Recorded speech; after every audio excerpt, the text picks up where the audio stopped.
Hey, family, it's your sister Jocelyn here, and welcome to another episode of Faith on the Journey.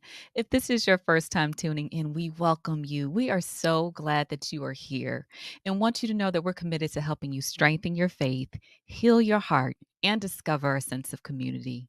And we do so in a variety of ways by connecting you with a team of Christian counselors and offering trauma healing groups to help you heal from those difficult moments in your life. And we also help churches across the country to start trauma healing ministries. You can learn about these resources and so much more by visiting our website at faithonthejourney.org. Again, that is faithonthejourney.org. Now, today I'm welcoming a man of God to the show who I've known for many, many years. We fellowship together at the same church, and he is so passionate about helping others to heal. I'm excited to welcome Michael Byrd to the show, who's an assistant superintendent of programs at the Illinois Youth Center, Chicago, for the Illinois Department of Juvenile Justice. He has his bachelor's degree in psychology and a master's degree in human services administration. He's also actively involved at the faith community of St. Sabina in several ministries, and he's a retreat leader with the Crucible Project, which is a ministry around brotherhood and developing support for men and women for lifetime transformation and growth. And so he's here to share some of his lessons with us today and to talk about the topic of helping men to heal from their past. And so we welcome you to the show, Michael. Thank you, Jocelyn. I'm excited to be here. Thank you for accepting my invitation. I'm so excited to have this conversation with you. And I would love for you to start by sharing a little bit about yourself and why are you so passionate about the subject of helping other people to heal? So, I am a man who has grown in my faith from childhood. I believed in the power of God and what God can do for us, but I also have a pretty traumatic childhood. Lots of pain and difficulties. I was an adopted person within my own family. And then some traumas happened during all of that, and alcoholism and abuse. And it was Jesus that saved me and God. And then I have grown and developed thanks to my faith community, but also because I found this brotherhood of men, the Crucible Project, and it has helped add to the healing that Christ has started. Amen. I'm so glad that you found this community. So let's talk about this. What is the Crucible Project? What's their mission? What do they do? So the Crucible Project is a ministry that creates weekend retreats for men and now for women. So it started with a man who had gone to a secular version of what he then developed into a Christian version of spiritual retreats, but not anything like the traditional church and go and pray and listen to a word, but it's more healing and therapeutic, soul searching and soul healing retreats. Greg Houston was the founder and former CEO of the Crucible Project. He went to a program called Mankind Project that does this kind of work, but does it from a secular perspective. And it healed him. It healed his marriage. It healed. He was a pastor at the time, but he was suffering, and he thought there are men that are suffering like he was suffering, and they could use this. And so he started this program. That's great, Michael. And with the work that you're doing, you see the need of it is significant. But there's some things that get in the way for people. And today we're talking about men, so we can hone in on that. There's some things that might stop men from actually taking advantage of resources like this and being vulnerable. And so I want to talk a little bit about what are some barriers that you've seen men face in participating in something like the Crucible Project. Certainly. So I myself was fearful. I think fear is the number one reason men don't face their inner demons, their woundedness. And this project, this weekends, and then there are groups that can happen once you've done an initial weekend. There are second level weekends that you can go on, and I'll talk more about that if we get a chance. But I think it's fear. I'm going on a weekend starting tomorrow through the weekend. We're expecting about 17 men to come.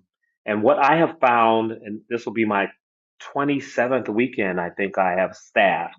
What I have found is men don't know the depth of their hurt. They don't often, they're not connected. We disconnect at the neck. We are head separated from heart oftentimes. And a wound, a trauma that happened in our childhood, we don't always connect our hearts to understand that wound, that hurt is creating this anger. That anger turns sideways, and coming out sideways is why we act out, why we abuse, why we gamble, why we sex, why we do things that are harmful to our own souls and to the souls of people who care about us. And I think it's fear. I think it's a disconnect that happens. That's a block because men don't always connect their behavior to their hearts, to their emotions, to their traumas. Not having the skill or understanding of how to deal with it. I think there are men who know that they're carrying a wound, but what do they do about it? In a society, especially in African American culture, where you don't talk about mental health, you don't talk about problems, suck it up. You're not a man if you don't just suck it up. Not knowing how to handle it, and a culture that encourages keep it hidden. That's it. And I want to go deeper on that, Michael, because there's some misconceptions out there that preach that men should not be vulnerable, that weakness in the form of crying or opening up or saying, I'm struggling with this, it could be shamed as if you're not being manly. It's patriarchy at its best. And so I want to have you speak to that. How do you address the misconceptions, those myths that really are harmful to someone in terms of their healing process, and get people to really open up who participate in those retreats? I have learned for myself that I actually have more power and more strength by owning what my wounds are, owning my vulnerability, and owning and being accountable for my choices. There's where the real power is when we are accountable, when we take responsibility for how we're feeling and how we're acting. That takes an incredible amount of power. It takes little to no power to lash out. Sometimes that's automatic. The strength is in controlling the tongue, life and death and the power of the tongue. Controlling the tongue, controlling our action, that's real strength. That's real courage. And so teaching men where their real strength is and where their real power is what we do on these weekends. There are exercises and processes that allow men to tell the naked truth in front of other men and receive the grace of God from that through their brothers. I love that. And I think that framing is incredibly important because it is easier sometimes to act out of aggression and to not really acknowledge that deep down under this anger, I'm really hurt by this. I'm disappointed. And being able to acknowledge the actual emotion or identify the actual emotion that is spawning this reaction, it takes work. But as you say, it takes courage, it takes tremendous strength. I was reminded of my father when you were talking, my late dad, God bless his soul, when I heard stories after his passing about how he behaved in certain situations. Now, for those who don't know, my dad was a 10th degree black belt. He could kick somebody's butt if he wanted to. But there were many times in which individuals would approach him aggressively, even call him the N word or curse him out. And he was able to resist the urge to use his strength and respond in a way that was peaceful. And for me, that changed how I looked at strength.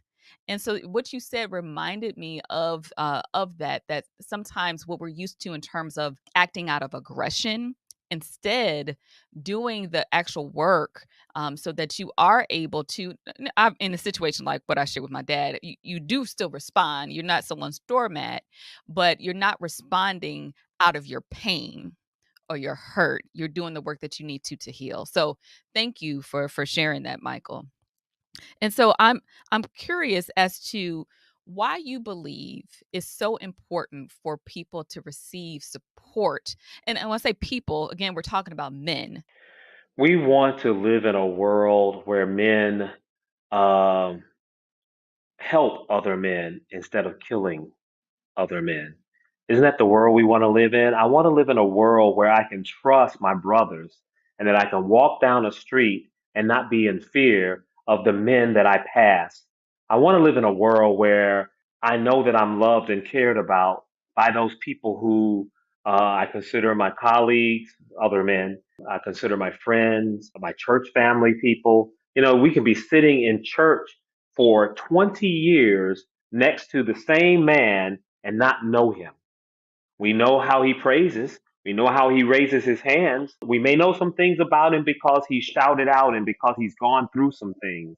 But do we know each other? And so I think it's important that if we're going to change the world, if it's going to be the kingdom of God here on earth as it is in heaven, then we have to change it starting here in my own heart and then starting with that man across from me who I love. Whether I know him well or not, I can love him in the love of Jesus, and so I think it's important that we have a world and that we change. And if we're going to change it, if we're going to allow Christ to actually affect change in our hearts, then we have to expose our hearts and we have to heal our hearts. And then some of that in the practical, there's a spiritual dynamic of that. But in the practical human level of that change, there's got to be healing and there's got to be forgiveness. And we've got to understand the grace of God that comes through each other. Yeah, we do, and that's a process, Michael. And I'm curious as to what you all recommend for men and for women, because there is a women's version of this now, in terms of after they have this intense weekend or retreat experience, they might be filled with the Holy Ghost, they might feel like they've had a breakthrough and empowered in that moment, but then they have to go back and still continue to move forward in this healing process that's ongoing. What practical steps do you offer or words of encouragement of things that people can incorporate in their lives to help them in their healing process? That's another hard part of the process that the world has tricked us into believing we have to do things alone. You're a man, pull yourself up by your bootstraps. You're a man, get up off the floor, stand up, take care of yourself, and be a man. And some dynamic in that thinking makes us think we have to do it alone or we have to do it individually. And one of the things that we try to do is connect us to a worldwide brotherhood. And it is worldwide now because Crucible is here in Chicagoland and Illinois, but Connecticut and Texas and Colorado and Kenya and Mexico and Australia, it's become worldwide. And so there's like, I don't know how many thousands of men who have gone through Crucible, and now we're all brothers. But right here in Chicago, I have many brothers, a few of them at my church. I've been trying to get more and more men at my church to go because I think that will help us recreate our own brotherhood ministry. But what we encourage is that you don't do this alone. You get connected to the men that you go through the weekend with. And I now have connections with men that went through my first weekend 10 years ago. And I've got men that I'm now in friendship and relationship with that has been ongoing. I talk to frequently, not infrequently. Some men don't talk to their brothers, literal their blood brothers, for months, right? I talk to my now spiritual brothers frequently because I don't have to go through this alone. I can call up somebody and say, "Oh man, I'm going through this situation." This is testimony. A god sister of mine died about a month ago while I had COVID and I was on quarantine and she was in hospice and I couldn't go see her and she died. And it has broken my heart. I've called my brothers and I've cried several times. And my brothers have said they hear me and have given me support. And I haven't gone through that alone. My heart goes out to you, Michael. I'm very sorry about that loss.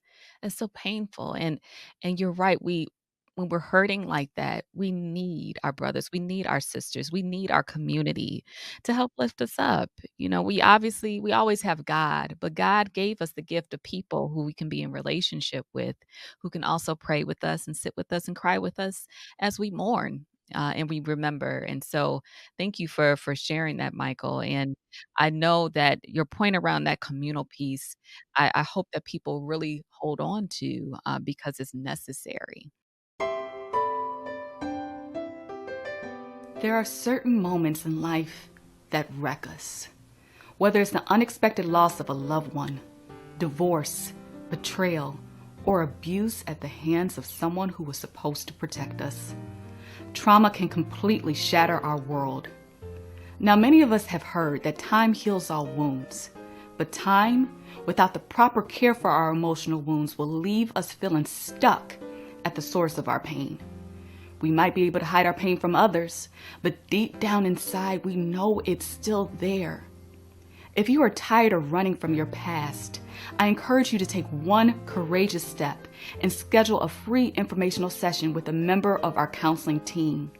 Our Christian counselors can provide a safe, supportive environment to process and heal your pain.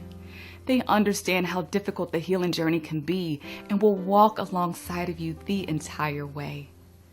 Stop running from your past. It's time to heal. Visit faithonthejourney.org for more information on how you can get started today.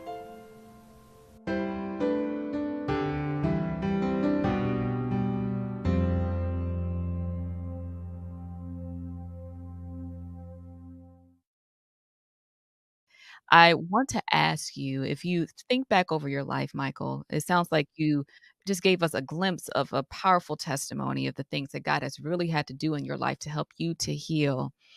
Think back to the Michael of 20, 30 years ago, before you've done all this work that you've done on your own healing.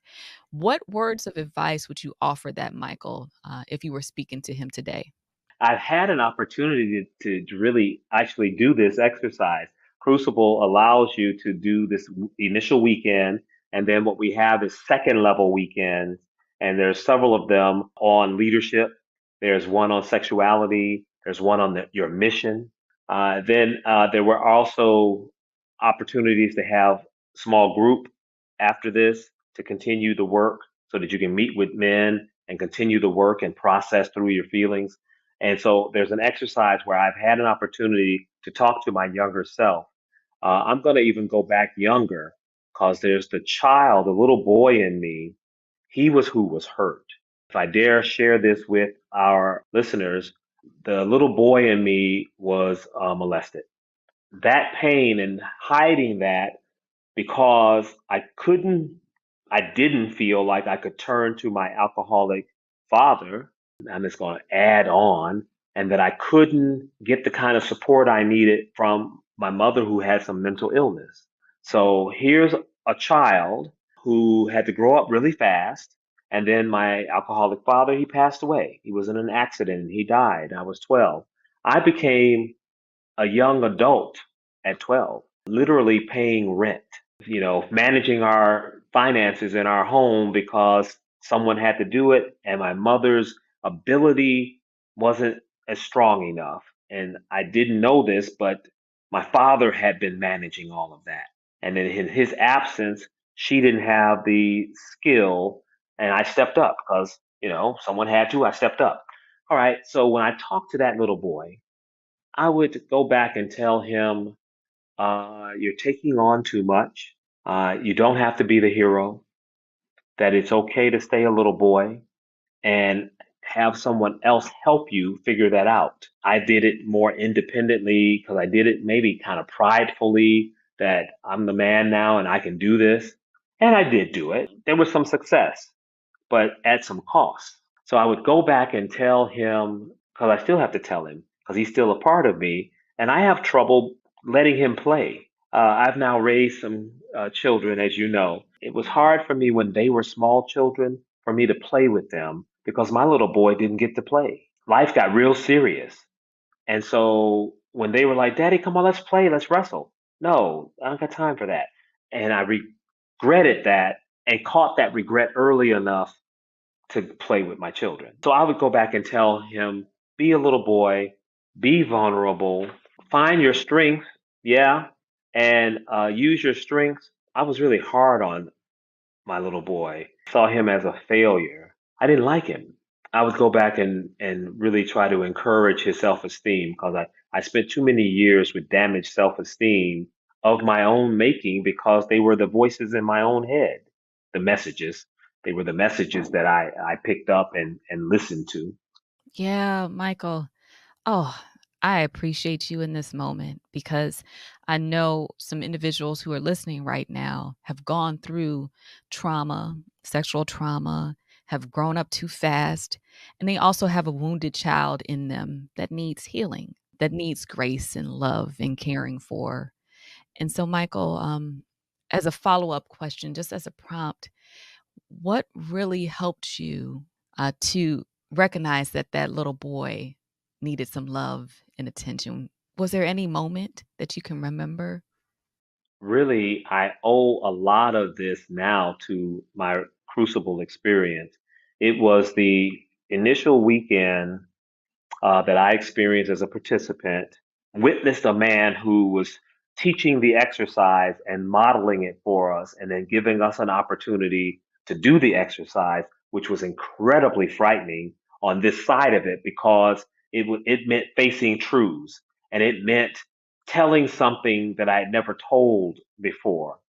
But I witnessed him tell his truth. And the fact that he was so honest, naked, and unashamed, telling the truth about something that I too had experienced, and he was a man who had been molested, and I had never talked about it. The grace I received from sharing that, and actually on the weekend, I knew none of the men that were the participants. I came there alone. I knew one of the men who had invited me, Pastor Phil Jackson from the Firehouse Community Center, right? Art Center. I knew him and he who invited me and I went and he was there. He was the only man I knew in the whole place. So of all the staff and the way the weekends work, we try to have as many staff as there are participants so that there's almost a one-on-one, and certainly we're each praying for a man. Each of us gets assigned a man to pray for throughout the weekend, even before they get there. So I just knew him, but the fact that this man who I did not know confessed his truth and grace was given. I found strength to go up and tell my truth, and grace was given. The men in the room, there's an exercise that I don't want to share how it works so that it works for the men who come, because we try not to tell the specifics so that you can experience it live, right? And not be prepared for it or get your mind mixed up, right? We want you to live it, right? But there's a moment where that grace was given. Then I understood what amazing grace means, how sweet the sound, right? I had a new revelation of I was lost, but now I'm found, right? I think that's a significant moment.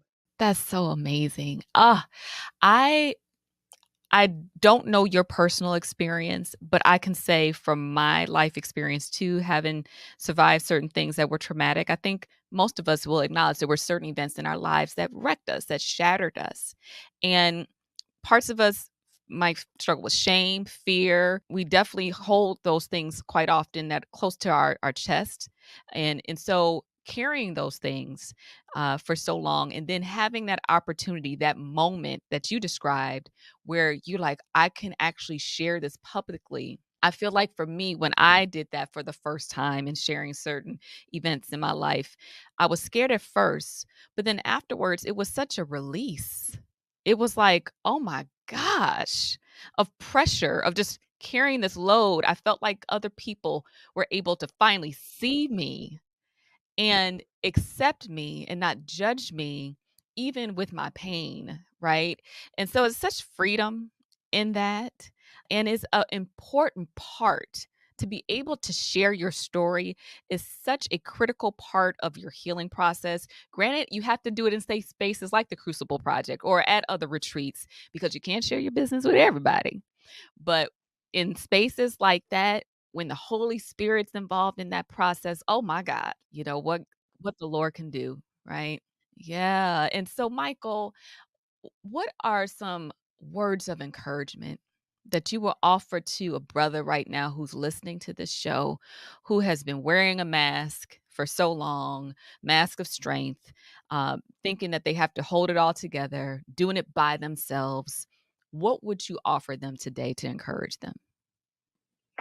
My brothers, Jacob got a hold of God and wrestled with him and wouldn't let him go. And he said he was not going to let him go until you blessed him. My brothers, you can wrestle with God. God is there and will show up, and you will get blessed if you don't let go. You can face the thing that you need to wrestle with. You won't be doing it alone. Look at your wounds, and as foul and as nasty as they may be, there's also gold, and there's also goodness. All those messages that tell you you can't, you're a failure, you're ugly, you're weak, all those messages are lies. And you often are the creator of those lies. So sometimes people planted those seeds, but how they keep getting watered is you watering them. Or for me, was me watering them. And they're not true. And you can come on to the other side of this thing. You can make this journey. This journey continues. It's a lot of work, but it's work worth doing for you. It's worth doing for people you love. For those of you who have partners and are married, it's worth doing for those people. Those of you who are fathers and have children, that work is worth doing for them. And it's worth doing for you. And the little boy inside of you and the younger version of you, it's worth doing. You can be something that you never thought you could. It is possible. It is doable. I'm a witness. Amen, Michael. Tell us where we can find out more about the Crucible Project and the great work that you're doing. Absolutely. You can go to the crucibleproject.org, and it will give you all the information about what the weekends look like, how you can sign up for a weekend.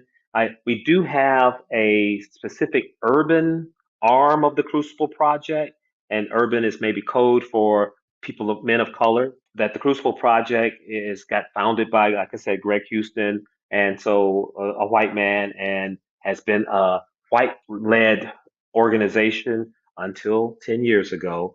And so then some brothers got a hold of this thing. And so we have two urban weekends a year. There are multiple weekends throughout the year. And I would encourage you to go to any one that you can get to. And because I have staffed the other weekends, and black people and brown people go to those weekends too. But we have two specific weekends every year that are geared towards urban, because I think the urban men who have grown up in the city, who have grown up in homes that black people and brown people grow up in, that's less privileged than maybe some of our white brothers and sisters, have a little different language and style and comfort level. And so we offer the two urban weekends. So you can find all that information out on thecrucibleproject.org. That's awesome. I encourage anyone who is interested to check that out. And I just thank you, Michael. I thank you for your ministry, for your obedience, for your passion, and most importantly, your love for God and your vulnerability with us today. Thank you for sharing your story with us. It's my heart to do this work, and I appreciate telling this because I think it's changed me and it can change other men. And I just appreciate you letting me have the voice today. Thank you, Michael. Thank you for being here. And I thank you all for tuning in to today's episode. I love Michael's story. I love his passion. And I hope you were encouraged by your time with us today. And if you were, you know what to do. Leave a 5-star review on Apple Podcast and just write a little message. I check each and every one of them, and it means the world to me. And if you are checking things out on YouTube, please subscribe and share this episode with a friend. Help us to get this out to the world. Also, remember, we have a team of Christian counselors who are eager and ready to serve you and walk alongside of you. You can learn more about that at faithonthejourney.org. And also consider learning about our trauma healing services, our trauma healing groups, and the training that we offer to church leaders across the country. And so that's it for this week. Thank you for tuning in. And until next time, you keep your faith on the journey. I'll see you soon.